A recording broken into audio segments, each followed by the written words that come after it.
Okay, hello mga kapatid. Sana okay lang kayong lahat dyan, no? Lingid sa kaalaman natin, share ko lang sa inyo, lalong-lalo na yung mga andito sa Japan na hindi nanonood ng news. Hindi naman natin alam kung totoo o hindi yung balita, kasi Diyos lang ang nakakaalam kung talagang mangyayari, mangyayari. Kung talagang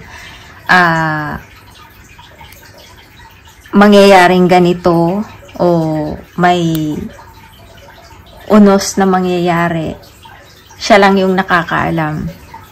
So sa news dito sa Japan, siguro hindi ko lang alam kung sa mga ibang Pilipino, mga Pilipina na nandito, kung nanonood kayo ng news, sana alam nyo na maging aware tayo at mag-prepare.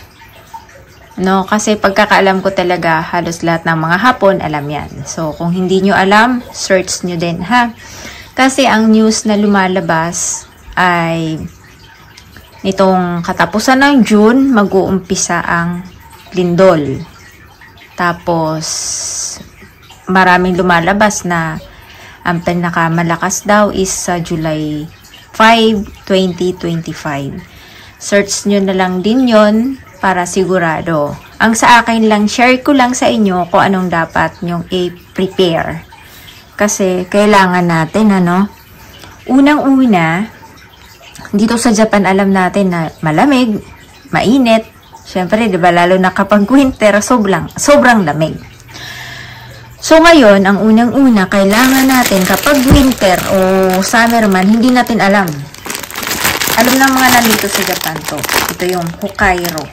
Yung tinatawag. Pag dinikit mo to sa damit mo, iinit yung katawan mo. Huwag lang sa balat kasi talagang mapapasok ka. Yan, kailangan to. So, kahit sa convenience store, ito sa 7-Eleven lang to. Ko to nabili. Kahit sa convenience store, sa supermarket, sa mga drugstore, nabibili to. Kailangan to. Yung lindol na darating ngayon, ngayong taon, ngayong katapusan ng buwan o sa susunod na buwan, kung naranasan nyo yung 13 years ago na lindol dito sa Japan, mas malakas pa daw. Kasi, 10 ata, pagkakaalam ko.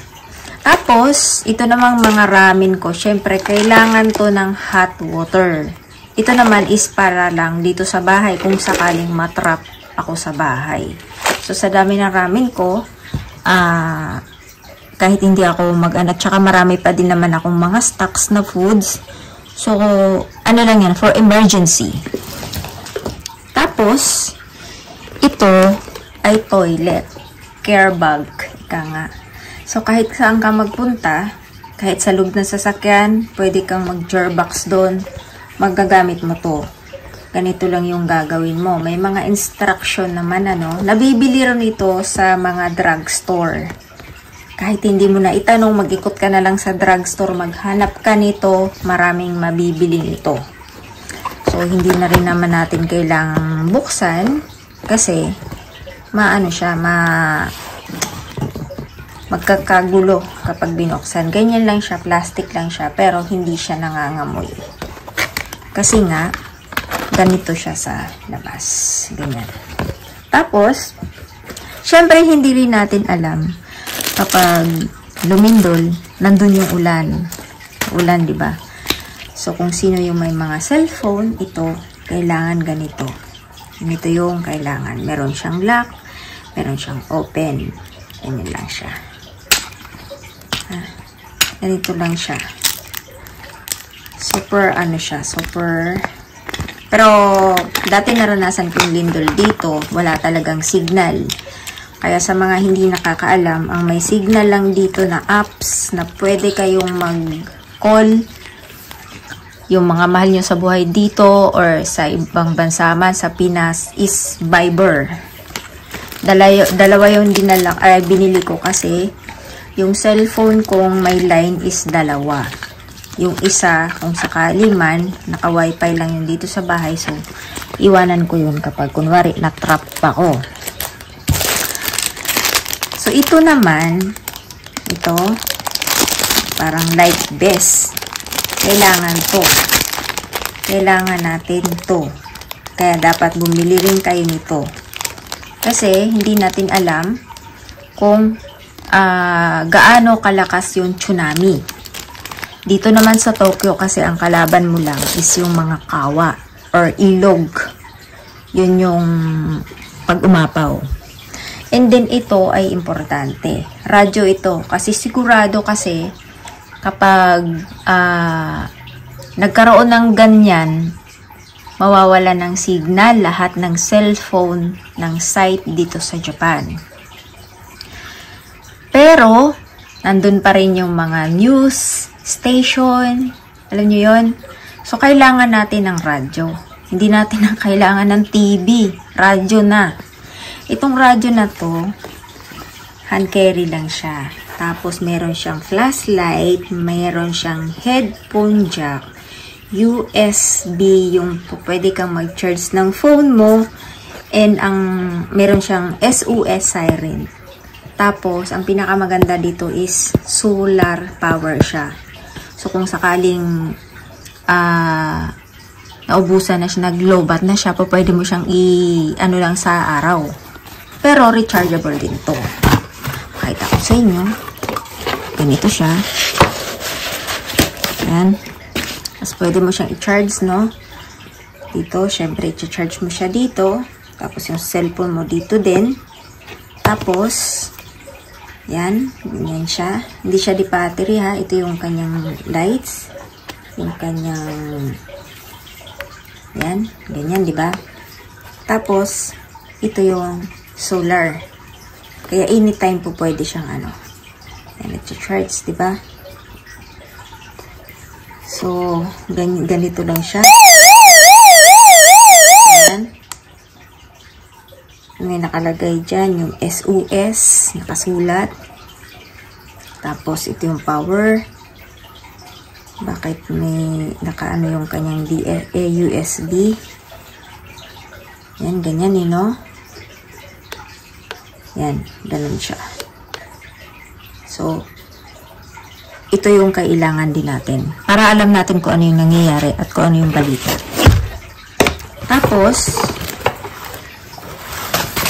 ito naman ay pagkain. Itong pagkain na to, ito yung curry rice ka nga. May rice na siya, tapos may ulam. Ang nakalagay dito is 28 packs.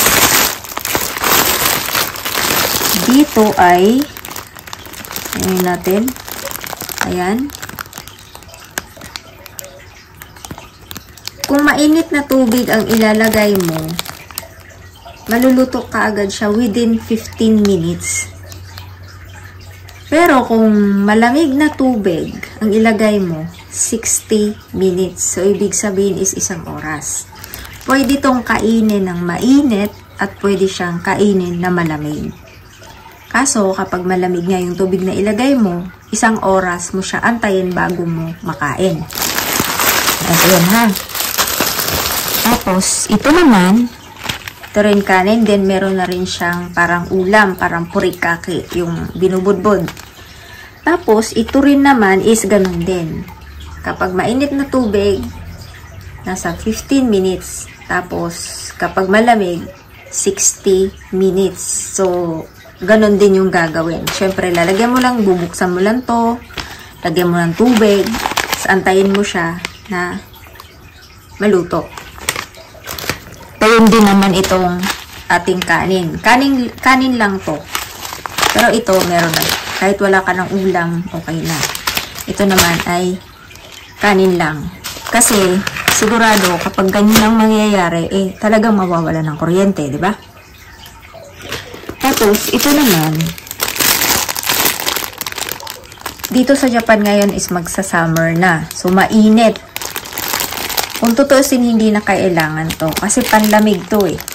Kapag kunwari winter, ito po pwede mo tong gamitin. Kasi mainit to. Plastic lang to. Akala nyo, plastic lang. Pero kapag inano mo to sa katawan mo, para kang naka-heater. Pero kailangan din to in case of emergency. ngayon, ito naman is raincoat. Siyempre, uulan sigurado yun. Hindi mo na kailangang magpayong. Kasi, kapag nagpapayong ka pa, Diyos ko Rudy, walang mangyayari sa buhay mo. Lili pa rin lang yung payong mo sigurado. Kaya, ang kailangan mo is itong raincoat. Ha? Raincoat. Tapos, ito naman, galon. Galon siya. So, kapag kunwari, nandun kayo sa evacuation center or natrap ka sa isang park o sa isang lugar na ikaw lang o may kasama ka mang iba, pwede mo tong lagyan ng tubig, kahit tubig baha o kahit tubig kanal pa yan dyan, pwede mong ilagay dito. Ang mailalagay mong tubig dito is 5 liters.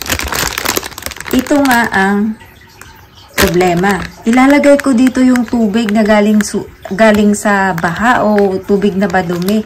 Maiinom ko ba yun? Syempre hindi, no? Syunga ka ba? So, kailangan mo din to. Itong tubig na ilagay mo dito, kahit gaano kadumi, pwede mo siyang linisin dito sa isang pikay na to. Yung filter na to. Yung maruming tubig, ilalagay mo dito, filter na to, maiinom mo siya ng ganito kalinis. Ha, ganyan kalinis. Ito yung purpose dito. Ito naman nabibili to kahit sa ang drugstore. Ito. Nabibili to. Kahit ito. Ito kasi lahat mga inano ko sa Amazon ko binili to. So, next naman is itong ating LED lights. Yan. Siyempre, kailangan to. Mawawala ng kuryente. For in case of emergency lang naman, di ba? Kaya kailangan mo din to. Yan. Kasi malamang yung cellphone mo kung wala kang charger, ay so nga kaday, kung hindi ka na magaging aware. Tapos, syempre, kailangan mo ng extra toothbrush and toothpaste. Ito sa akin, yung aking toothbrush tsaka toothpaste, hindi ko nasama dito. Ito naman is mouthwash. Yan. Kailangan mo din yan. And ito, syempre, kung ilang araw ka nang natrap, mangangati yung ulo mo, di ba? Ito is a dry shampoo. Hindi mo na kailangan ang pangalan nito, hindi mo kailangan ng tubig dito para maligo ka, para mawala yung kati ng ulo mo. Hindi mo na kailangan ng water. Itong shampoo na to, hindi to bumubula, pero nakakatanggal siya ng kati ng ulo. Okay? Yan, dry shampoo. Kailangan mo yan. Hindi mo na kailangan maligo sa oras ng sakuna. Kaya kailangan punas-punas ka na ng kerber na yan. Tapos, syempre, kailangan mo na magdala ng extra kahit isang partner ng damit, underwear, kailangan yon, di ba? O maglagay ka ng 2 t-shirt. Tapos, kahit isang pantalon lang, carry na yon. Tapos, 2 underwear o kaya 3 underwear, carry na yon. Hindi mo na kailangan magdala ng mga kung ano-ano na hindi naman importante. Tapos, kapag nasa bahay ka naman, ito yung kailangan. Siyempre, mawawala ng tubig, di ba? Mawawalan ka ng tubig. Iba tong pinakita ko sa inyo na pwede kong i-carry kapag nasa labas. Ito, no? Ito naman sa bahay. Sa bahay lang. Emergency toilet. Yan. Marami ring laman to kasi 120. Ito. Tapos, meron tong ito siya. Ito yung ano niya. Ito yung set niya. Yan. Iba yung meron akong bag na dito sa bahay lang. Ilalagay ko to sa bag. Sa isang bag lahat, no? Kung ano yung sa bahay lang at kung ano yung pwede kong bitbitin kung sakaling kailangan kong lumikas sa bahay. Yan. Ganyan siya, ha? Tapos, ang gagawin lang dito is ganito.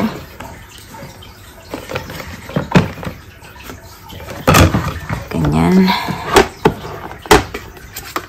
Sa mga ano, no, baka sabihin nyo, gawa-gawa ko lang yung kwento, no. Hindi ko naman inano na maniwala kayo. Manood na lang kayo ng news para sigurado. At share ko lang naman din kung ano yung dapat nyong gawin. Yan, ganyan siya, no.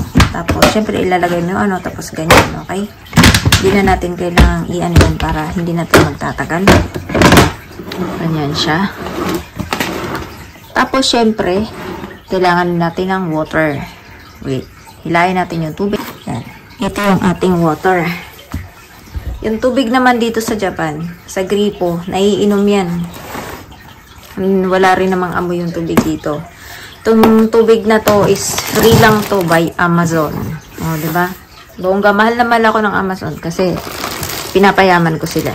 2 box to. So, maglalagay ako dito sa aking pang bit-bit kung sakaling ako ilalabas ng bahay, no?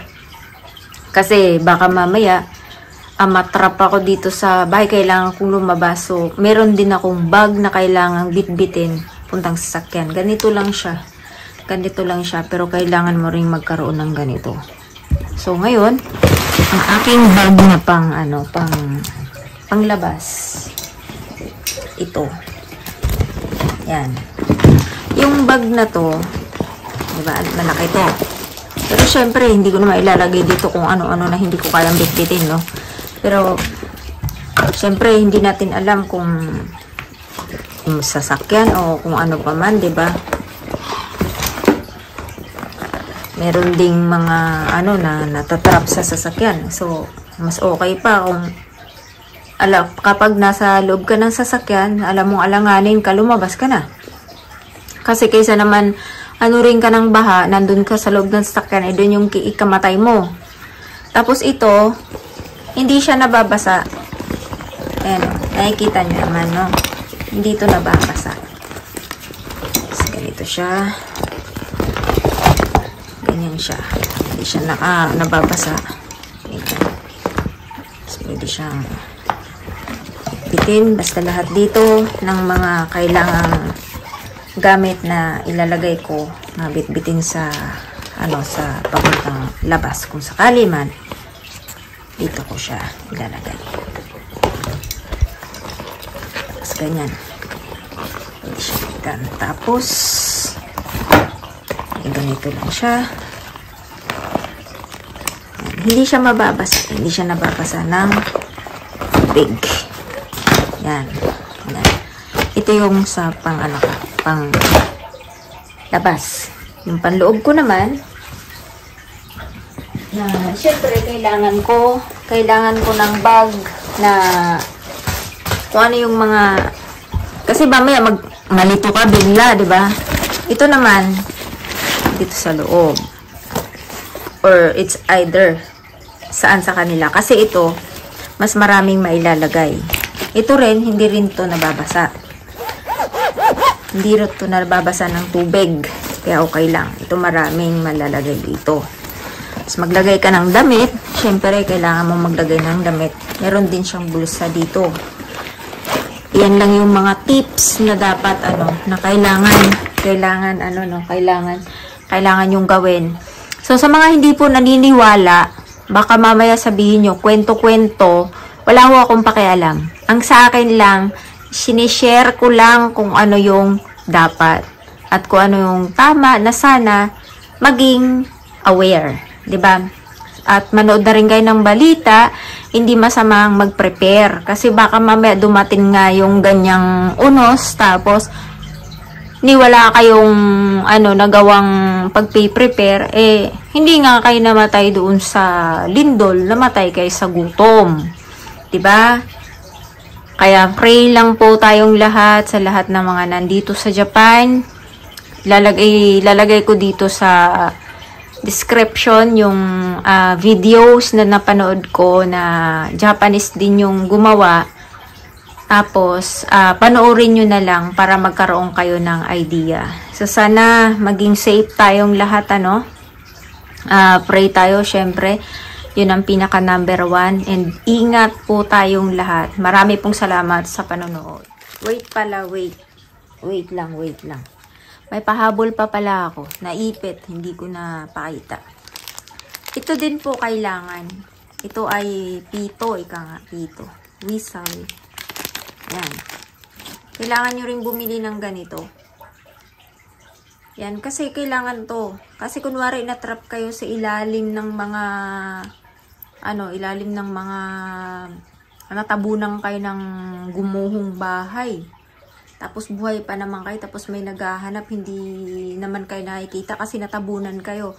Po pwede nyo itong ilagay sa liig nyo kasi parang kwintas naman to. So anytime po pwede kayong humingi ng SOS dito, ha? Ganito. Please lang po, maging prepare po kayo. Hindi po biro itong darating na lindol dito sa Japan. Okay? So, ingat po lahat. Bye-bye. Thank you for watching.